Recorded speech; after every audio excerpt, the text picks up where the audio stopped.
Well, you know the problem with democracy. I don't think there is any country in the world which does not call itself democratic. All countries in the world call themselves democratic. It's a matter, first, of definition, I think mainly of definition and of what we regard to be the essentials of democracy. We certainly ourselves regard ourselves as democratic. We understand why countries used to the multi-party system don't believe that a one-party system can be democratic, or are rather suspicious of the one-party system. We can't, frankly, convince them by sheer argument, philosophical argument, that this is possible. Perhaps the best thing is actually to see this thing in practice. What are the essentials of democracy? The essentials of democracy are that individuals should feel unharassed, that they are actually free in their society. Individual, this is the most essential thing. I never see why an individual should not feel free because of a machinery of election. And the two-party or the one-party is really basically a machinery of election. The second one, when it comes to machinery, is that an individual should feel a true choice of the people he wants to represent him in a government where it's no longer possible for people individually to participate in the government, that you have to select individual representatives. Now, either sometimes you select parties, sometimes you select individuals. Now, frankly, I don't see why the thing cannot be democratic, simply because sometimes you select a party, which is what the Western countries usually do, and in our own case, you select an individual, the party being given, the party policy being given. So this is the kind of election we went through the other day, and we honestly believe we are independent, and we really ask the old countries at least to be democratic enough, to have a free mind, and to study the new experiments which are taking place in the rest of the world, and this experiment which is taking place in our. Good morning, good morning, good morning, good morning. Good morning, Africa. Good morning, Tanzania. Good morning, Nairobi, Kenya. Good morning, Kampala, Uganda. Good morning, Kigali, Burundi, DRC, Congo. Maeneo ya kule South Sudan pamoja na maeneo ya Sudan ya Kaskazini, Afrika ya Kati, Gabon, pamoja na maeneo ya Afrika Magharibi, Kaskazini, kusini mwa Afrika, ndugu zetu wa South Africa, pamoja na rafiki yangu wa South Africa ambaye tulikuwa naye si muda mrefu kidogo, kijana mdogo kwelikweli. Nitampa shout out, anaitwa Omo, yuko Pretoria na anatarajiwa kurudi tena huko South Carolina si muda mrefu sana ili kuendelea na masomo yake. Omo, Momo, very very energetic. Good morning South Africa, Johannesburg, Pretoria, Omo. Good morning Omo. Good morning Namibia, Botswana na Zimbabwe tusiwasahau vilevile, na Afrika yote. Good morning Africa pamoja na Afrika ya Mashariki. Good morning, good morning, good morning. Hiki ni kipindi chenu cha Good Morning Africa, kinakuja moja kwa moja kutoka katika studio zetu za hapa Columbia, South Carolina pamoja na kule Washington DC, ambapo Abdul Shatri ndiye anayetutayarishia vipindi hivi katika siku zote, ambaye amekuwa mkarimu kwelikweli katika studio zetu za kule Washington DC, vilevile ambapo matangazo haya yanasikika katika Swahili Villa Online TV. Mtangazaji wenu siku zote Dr. Patrick Ngula. Wakati huo nilivyokuwa kijana hapa, ngoja tuweke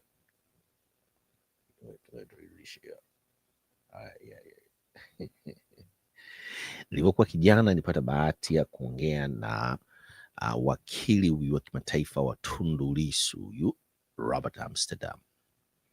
Nafikiri tutafanya mpango arudi, tumrudishe tena hapa tuongee naye tupate update kitu gani kinaendelea. Robert Amsterdam huyo kama unavyoona, tutamleta muda siku yoyote ile, lakini katika kipindi hiki cha leo tulifanya naye mazungumzo mwaka 2021,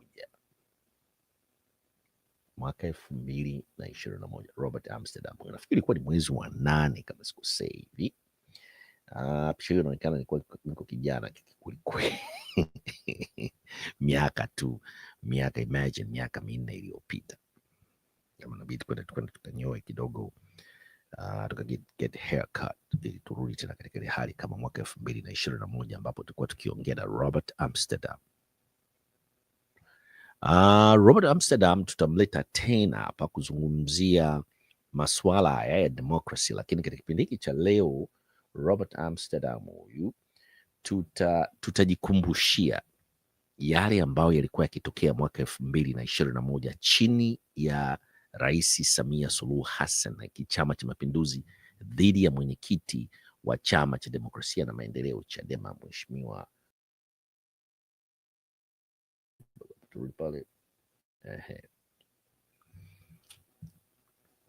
yaliyotokea miaka 4 iliyopita. Nafikiri Watanzania inabidi tujikumbushie ni kwamba Mheshimiwa Mbowe alishtakiwa kwa makosa, ilikuwa ni kosa la ugaidi, na hili la leo hili la mwenyekiti wa Chama cha Demokrasia na Maendeleo Chadema Tundu Lissu ni ugaidi. La aliyekuwa mwenyekiti wa Chama cha Demokrasia na Maendeleo Chadema wakati huo mwaka 2021 Mheshimiwa Freeman Aikael Mbowe alishtakiwa kwa kosa la ugaidi lililotengenezwa. Na sasa hivi kipindi hiki mwaka huu 2025 wamekuja tena na mashtaka dhidi ya mwenyekiti wa Chama cha Demokrasia na Maendeleo Chadema Tundu Lissu dhidi ya uhaini. Sasa hatujui Heche watampa shtaka gani, pamoja na John Mnyika na viongozi wote wa secretariat ya Chadema pamoja na wajumbe wa kamati kuu ya Chadema, kwa sababu tunaelekea kwenye uchaguzi, na hii kwa taarifa zetu za karibu kabisa ambazo zinatuonyesha kwamba wana mpango wa kuwafungulia mashtaka viongozi wote wa Chadema, kuwaweka ndani wakati wao wakiendelea na zoezi la uchaguzi.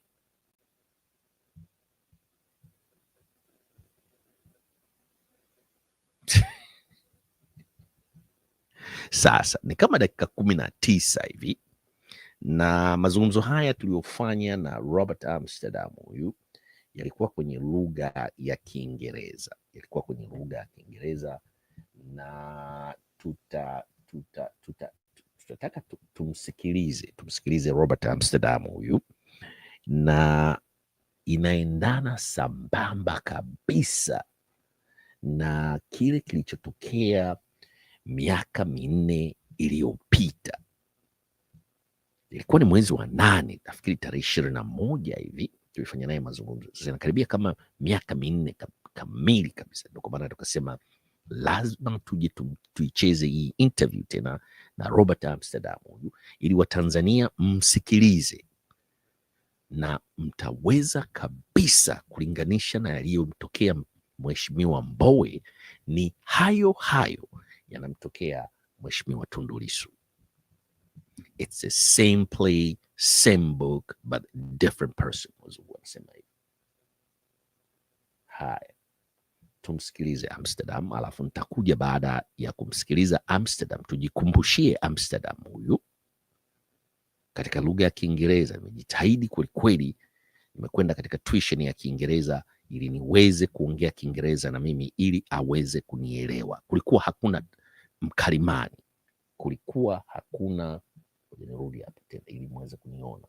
Sema hivi, kulikuwa hakuna mkalimani, tofauti tu nilikuwa niko kijana hivi, na mvi zilikuwa hazionekani sana. Ni mimi huyu, sikuwa na mkalimani, na nikajitahidi kwelikweli kuuliza maswali kuhusiana na serikali ya Jamhuri ya Muungano wa Tanzania na rais huyu mpya huyu, baada Magufuli kufariki, na Mama Samia alikuwa yupo United Nation New York akiwa anaongelea 4 hours, ana promote 4 hours reconciliation, rebuilding, reform, and resilience. Sasa tujikumbushie, tusipoteze muda. Boom. Let me start this conversation first to thank you for taking your time again and join us. I remember last time I spoke with you was almost like last year when there was a general election in Tanzania. And today we're going to talk about democracy and human rights in Tanzania. Walk us through those two topics just in brief.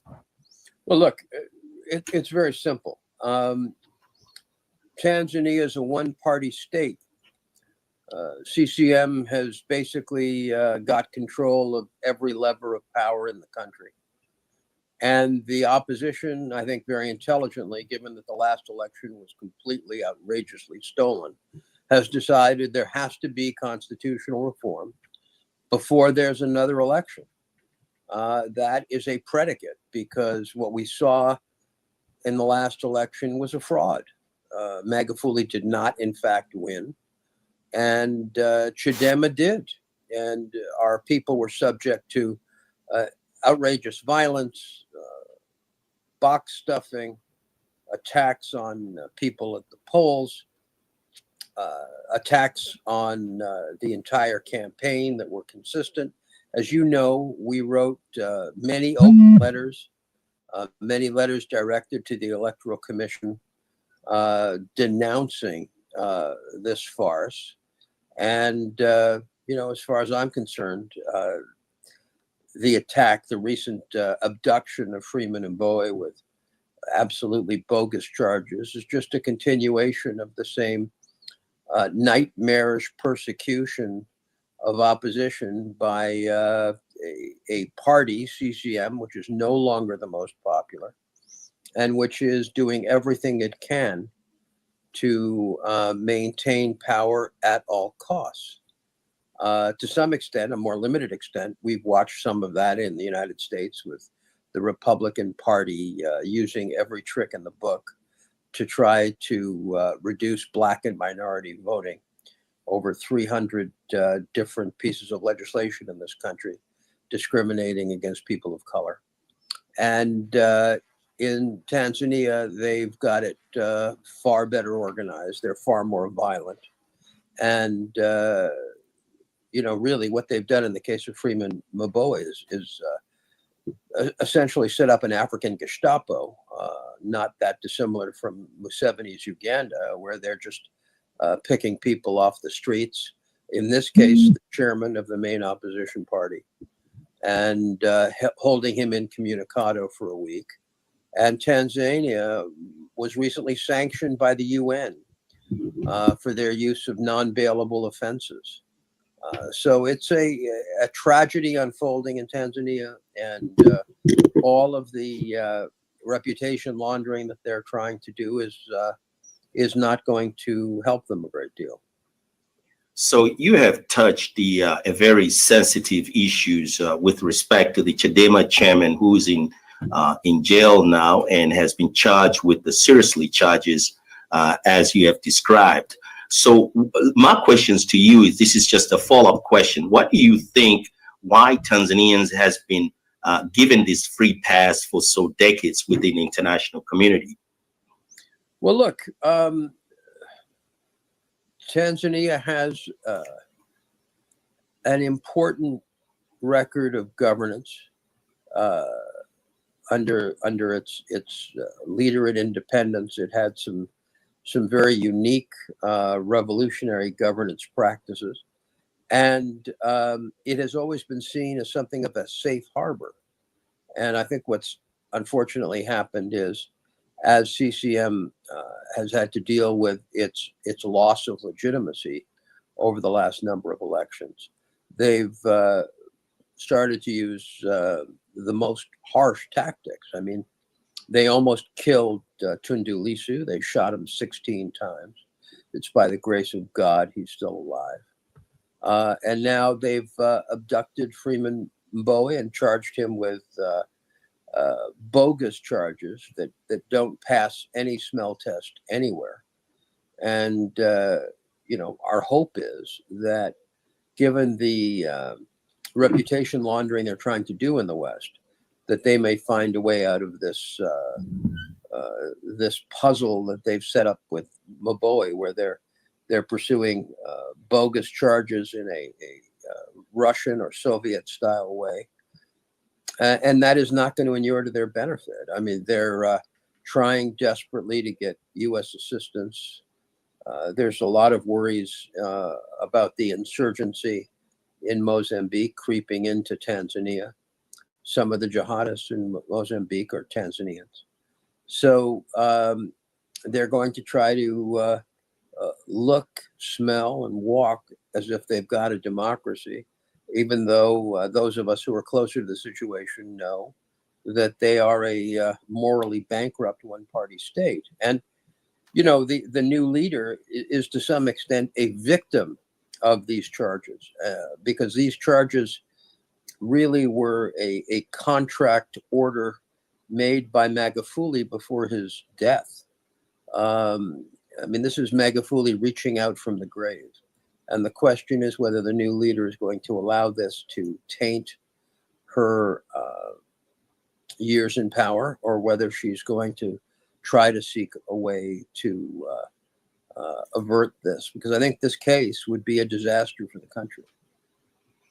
Well, let me ask you a follow-up question. And since you're an attorney, and then there is a news surface on the social media with respect to your company or yourself to be part of the very selected attorneys who will representing, or who are going to representing Freeman Mbowe. Walk us through how are you going to participate as a part of the team that will join the rest of the attorneys in Tanzania? Well, firstly, the Tanzanian attorneys are a lot smarter than I am, and I'm not going to impose my views on them in terms of the domestic fight. We're going to engage in attempts to get some of the UN rapporteurs and perhaps the working group on arbitrary detention involved. I am hoping to get to Tanzania. Right now, I'm banned from the country. We'll see if I'll be allowed in. I'd like to obviously sit down with my colleagues and talk to them and share ideas, but we have very senior, highly competent counsel working in a very difficult environment. Let's be frank, Tanzania has disbarred one of the world's leading barristers for absolutely political reasons, as well as attacking her office with a firebomb. So, what we can do outside of Tanzania that could be helpful to Freeman, we will absolutely do. So let me shift these conversations to here in America now. As you know, that the United Nations, they have, I think it's a 76th UN General meeting in New York. Walk me through here. They ban you to enter Tanzania, but they allow the Tanzanians head of states with a bunch of the delegations to visit the United States of America. And United States of America is for pro-democracy. What is your opinion with respect to that? Well, look, there's no issue under the UN Charter and under American practice. All world leaders are allowed at the UN. And in fact, Tanzania has a prominent role at UNGA in this session. Whether Tanzania deserves that role is a question I think has to be asked. But they're there, and to some extent, the more we can shine a light on the country, the better. But we welcome the new leader here. We hope that there will be peaceful protests here concerning what's happened to Mr. Mbowe, and we hope that she will listen, and more importantly, that the thugs in Chadema who are pursuing the Magufuli line will understand the costs of their illegal and indeed criminal behavior. So, what kind of message are you sending to U.S. Secretary of State with respect to what's going on in Tanzania as we speak? Well, look, directly and indirectly, we're asking the Americans to not be blinded by solely issues of the insurgency in Mozambique, and to place pressure on their friends in Tanzania to free Mbowe. So, there has been a recent trip by Victoria Nuland to certain countries in Africa, and we want to make sure that their focus just isn't anti-terror, but also pro-rule of law. So you have touched the issues of the terrorism in Tanzania, and recently the American corporate media was in Tanzania, taped a documentary about the Tanzania. And the leader of the opposition party has been charged with the terrorist charges. So what is the connection here? Do you see there's a disconnect between the corporate American media, or walk us through here? Well, I don't think it's a disconnect. I think the more Americans and others travel to Tanzania, the more susceptible the Tanzanians become to foreign pressure. So we will welcome that. I have no problem with it. I'm not one of these people. I have fought against sanctions all my life, outside of selected, targeted sanctions against individuals who engage in torture and breach of rule of law. And, from my standpoint, the more Tanzania is integrated into the world community, the more the illegality of what they're doing to people like Mr. Mbowe and what they've done to Tundu Lissu, the more that rings hollow in the international community. So we know exactly what happened to Tundu Lissu and also to Mr. Mbowe at this time, but we haven't heard or hear of any sanctions that has been put towards the Tanzanian government. So what is your opinion, or what is your comment with respect to that? Because the evidence has already been out there, especially with Tundu Lissu that was shot 16 times, and there is no any case that has been open or investigations towards those actions. What is your comment with respect to that? Look, my comment is that all of these issues take a sad amount of time to reach fruition and to get change. And there is very little that can be done to speed it up, short of mass protests, which have not occurred in Tanzania and may not be likely to occur. I think it will be the condemnation of the international community through international voices, the rapporteurs, the UN Working Group on Arbitrary Detention, and hopefully even the highest court in Tanzania. Remember, Mr. Mbowe was freed after a prior decision of the courts held that the lower courts had not followed the law. So there is still hope, and as I said, I have full confidence in the highly qualified local team. There is still hope for some possible justice at the highest levels. Although, again, CCM has attacked the judiciary. CCM, as you know, has engaged in wholesale changes to the laws. CCM has engaged in pushing an extension of non-bailable offenses, which the working group just in the last month has held to be a violation of human rights. So all of these issues, need to be addressed in proper forums. You have touched a lot about or talks about a lot of CCM a few minutes ago. So why do you think the CCM administration has been giving a free pass for decades and nothing has been taken or any action has been taken against CCM? Giving an example, what happened in Libya or in Egypt. What is your comment? We don't want a repeat of what happened in Libya.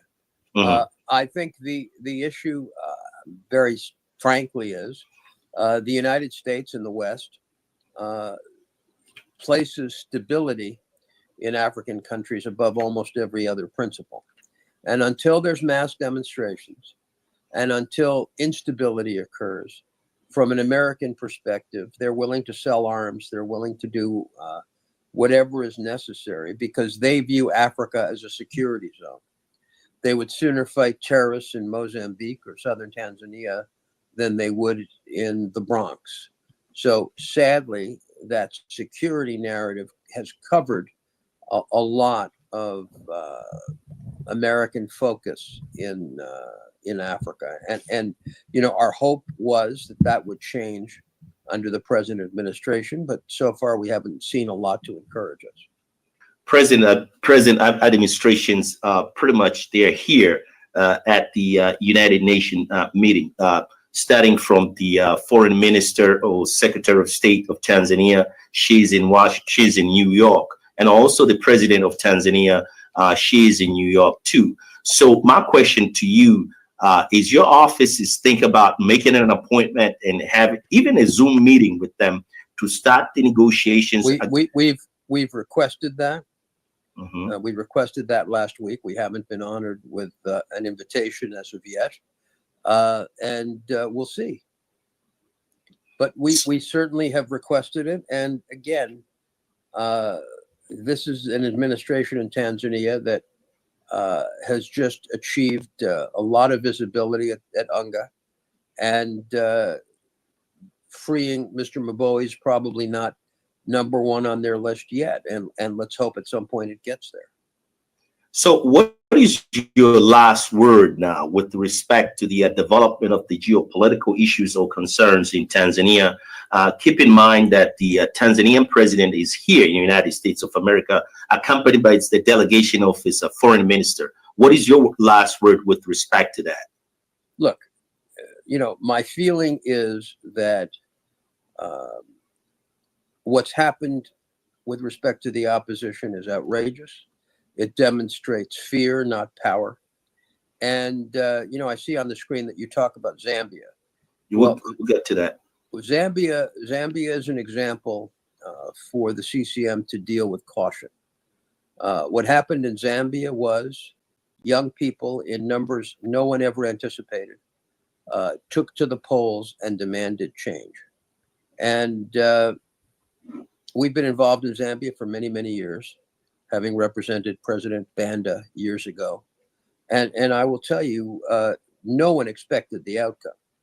Not President Lungu, no one.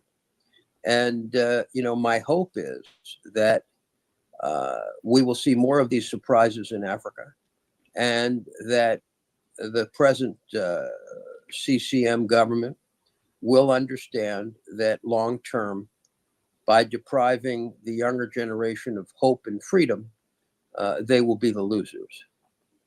President Biden echo exactly what you have alluded here a few minutes ago about Zambia with respect to the 2021 post-election. Do you think the same thing will replicate it in a part of the Africa or in Tanzania, maybe in 2025 general election? Well, if we have to wait that long, yes, I do. And I think it will happen in Uganda with Bobi Wine. I think it will happen because the younger generation, the demographics are there. CCM can't change the demographics. We have a younger and younger voting base who are going to demand change, and they're going to demand freedom. So I think there's only so long the older folks are going to be able to keep their hands on the throats of the younger generation. So what kind of message are you sending now to President Samia and the Tanzania just in general? That time is not on their side, and that if they're really trying to reset after the horror of Mr. Magufuli, as they've done with COVID, they need to do the same thing when it comes to changing the Constitution and restructuring the government so that actually the voices of the people can be heard. Thank you, Mr. Robert Amsterdam, for taking your time again, speaking with American Swahili News and Swahiliville Online TV. Thank you again for coming to the show. Our pleasure. Thanks so much. Oh, boy. Haya. karibia dakika 19 na ukipay attention katika mazungumzo yetu mwishoni hapo, ambapo tulikuwa tunazungumzia mwaka huu, miaka minne nyuma iliyopita, tunaangalia mwaka huu wa 2025 na nini projection yake ya Robert Amsterdam kuhusiana na hii general election ya 2025 na Watanzania kwa ujumla.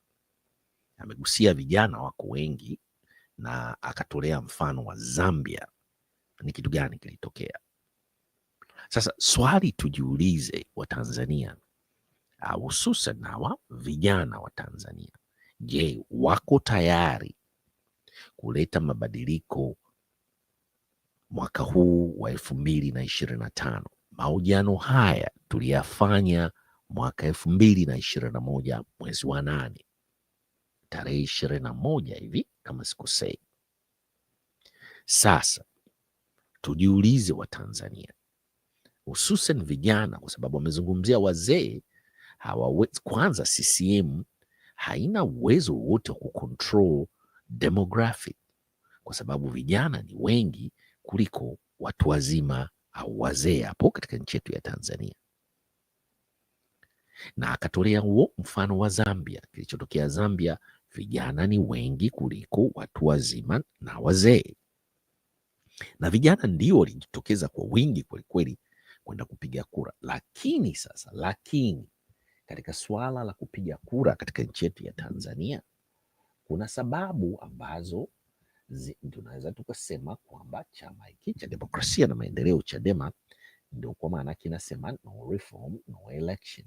Kwa sababu gani? Sababu kubwa kwelikweli ambazo tunaweza tukazioanisha, Waswahili wanasema sababu ambazo chama cha Chadema hiki ambazo hakitaki kushiriki katika uchaguzi huu unaokuja wa mwaka huu wa 2025 ni wanahitaji electoral system reforms, wana demand. Sasa hizi sababu hizi na hii electoral system reform ambayo wana demand Chadema inahusiana na nini hasa? Sababu nyingine, Abdushatri, wanazungumzia hii electoral commission iondolewe. Sababu nyingine ni legal challenges and arrest. Tunaweza kuuliza, akasema Abdushatri, ukisema legal challenge and arrest, Chadema una maana gani? Mfano, Mheshimiwa Tundu Lissu yuko ndani sasa hivi, amefunguliwa kesi ya kubumba hii kama ya Mbowe, ambayo Amsterdam ameizungumzia vilevile, ilikuwa ni kesi ya kubumba iliyotengenezwa na Magufuli.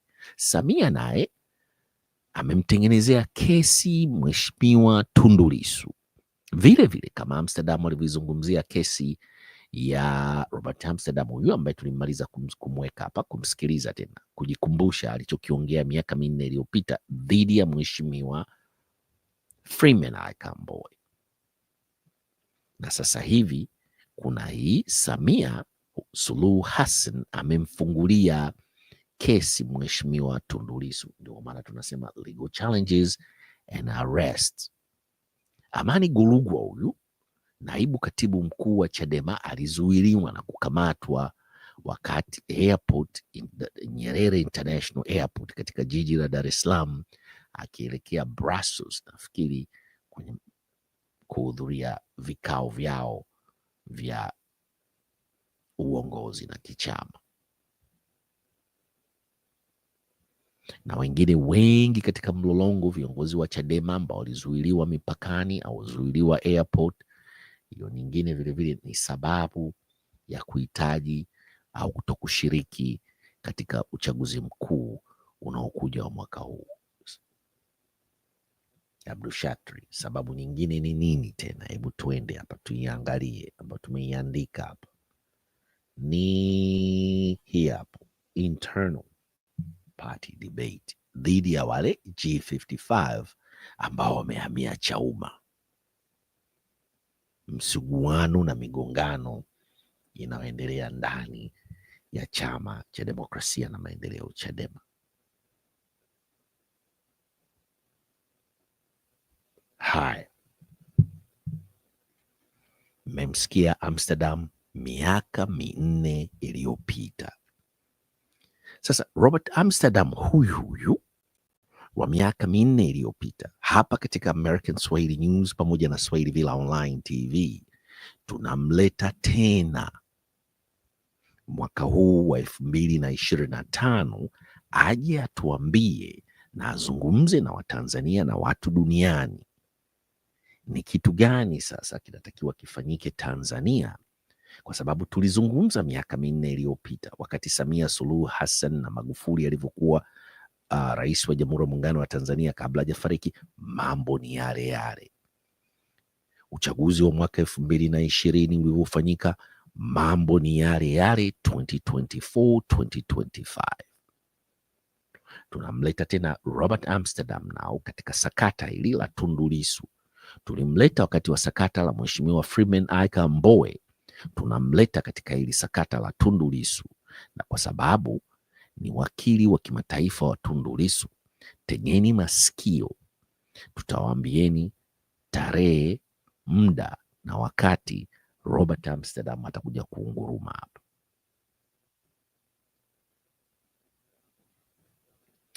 Tumalizie kipindi chetu cha Good Morning Africa. Hatutatenda haki kama hatuta mweka Mheshimiwa Tundu Lissu hapa. Tunasema kwamba free Tundu Lissu, free Tundu Lissu now. Haihusiani kabisa na free Tundu Lissu, tuitoe internal party debate. Vilevile tunasema ya kwamba, tunasema nini? Tunaulizia Mdude Nyangali yuko wapi? Tunarudi pale pale, Mdude Nyangali yupo wapi?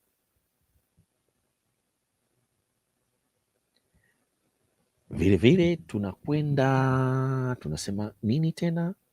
Tunasema tunasema nini?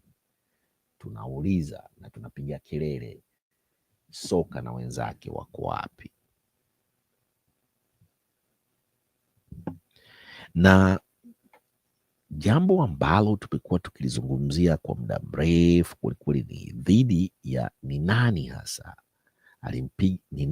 alimteka katika basi la abiria mchana kweupe marehemu Ali Mohamed Kibao na kwenda kumtesa, kumuua na kumtupa mwili wake kama sio binadamu.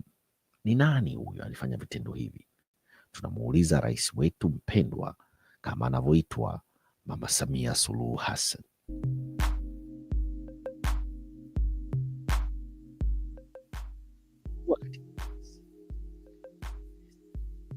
Muua na kuutupa mwili wake, angalau marehemu Ali Mohamed Kibao mwili wake tumeweza kuuona. Mwingine ambaye tunataka kujua ni nani hasa alitaka kumuua. Ngoja kidogo hapa, ni nani huyu aliyetaka kumuua Padri Charles Kitima? Ni nani? Ngoja tuiondoe. Ni nani alitaka kumuua Father Charles Kitima na kesi yake imefikia wapi? Vilevile na kesi ya ndugu yetu marehemu Ali Mohamed Kibao, kesi zao zimefikia wapi? Bila kusahau, bado tunauliza maswali mengi kwelikweli, tunahitaji majibu kutoka kwa amiri jeshi mkuu Mama Samia Suluhu Hassan. Beni saa 8 yuko wapi? Pamoja na soka huyo, pamoja na kesi ya Father Kitima, pamoja na Juma Kaswahili. Hawa watu wote wakina Mlai, wakina Mbise wako wapi? Vilevile tunataka tujue na tuelewe kuna tofauti gani kati ya Watanzania na hao hapo. Hao wanaonekana dhahiri kabisa wanafanya vitendo vya ushambuliaji na kwenda kumuua kwa matofali Mtanzania mwenzao, kwa sababu na tofauti tu, yeye affiliation yake ya ideology katika politics ni Chadema na wao CCM. Kwa hiyo basi tunaweza tukaoanisha kitendo hicho cha hao tuliowaweka katika hiyo picha kinafanana au ndio wao waliotenda dhidi ya kuchukua uhai wa ndugu yetu mpendwa, babu yetu, baba, mjomba, kaka yetu na kiongozi katika jamii na jumuiya na chama cha kisiasa, pamoja aliyetumikia jeshi letu la wananchi Tanzania, marehemu Ali Mohamed Kibao. Tunataka tujue ndugu yetu mpendwa yuko wapi, ni nani alichukua uhai wake, na mpaka leo hii hatujui kesi yake imefikia wapi. Vilevile Beni saa 8 huyu na huyu hapa Soka, hawa wote hatujui kitu gani kimetokea dhidi yao, pamoja na Father Kitima. Kwa hiyo tunakamilisha kipindi chetu cha Good Morning Africa. Tusimsahau vilevile Juma Kaswahili, Mdude Nyangali, huyu naye mpaka leo hii hatujui hatima yake, yuko wapi, hai au amekwisha fariki. Soka na wenzake, Beni saa 8, Juma Kaswahili, Azoli Gwanda, Alfonso Mawazo na wengine wote wa Tanzania, ambao wote sisi ni wa Tanzania.